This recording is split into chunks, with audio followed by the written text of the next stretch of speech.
چې سر سید احمد خان تاسو به نوم اوریدلی یا سکولونو باندې اکثر تصویر می زمنګ په 74 نوٹ باندې تصویر غټه ګیره ده.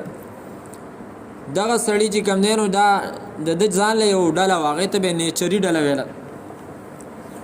نیچر د انګریزي ټکی د فطرت ته ویل کیږي. نو هغه چې کوم عقیدې وي نو هغه عقیدو کې یو خبره دا و چې د نیچر او د فطرت نه خلاف چې کم شیم دی دغه به مونږ نه منو. حتی دا که د انبیاء کرامو معجزات دي او هغه د عام قانون نه خلاف راځي دا به مونږ نه منو، ځکه چې مونږ خو هر شی په فطرت باندې تلو، هر شی په نیچر باندې تلو. نو د نیچر او د فطرت نه خلاف د سره یو کار کېدی نشي.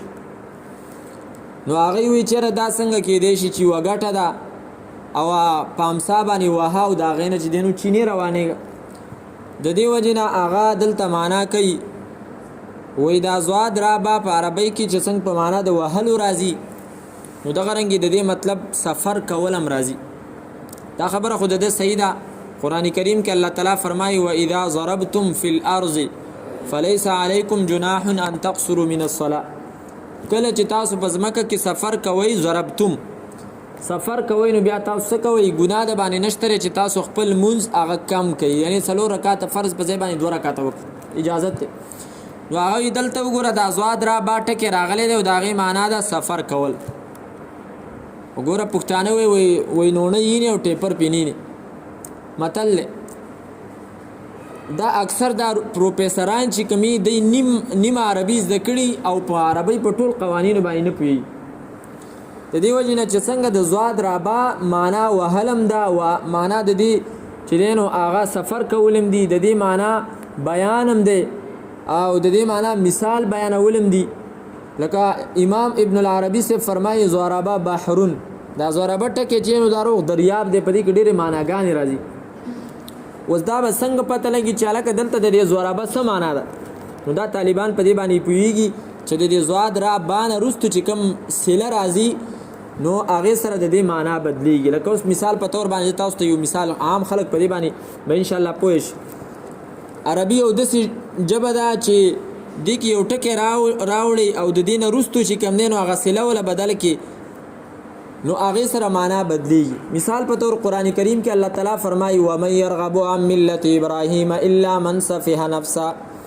را غین با دا په عربی کې راځي په معنا د شوق باندې یو شی سره شوق ساتل. خود دې معنا دا دام راځي چې د یو شی نه نفرت کول. وس یو ټکی معنا دواړه چې کوم دینو زد راځي، شوق کول او نفرت کول دا د یو بل سره زد دی. یو شی سره محبت ساتل د یو شی نه نفرت کول.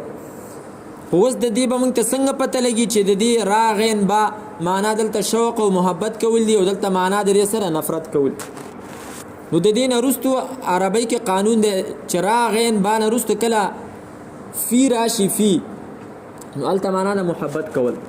لکه رغبت فی الصلاه زما د مانځ سره مینا ده، او کده سړي ویل چې رغبت عن الصلاه نو بیا مطلب دا چې زما د مانځ سره نفرت، مانځ نه می نفرت دی، مانځ سره می بغض دی، نو معنا بدل شو.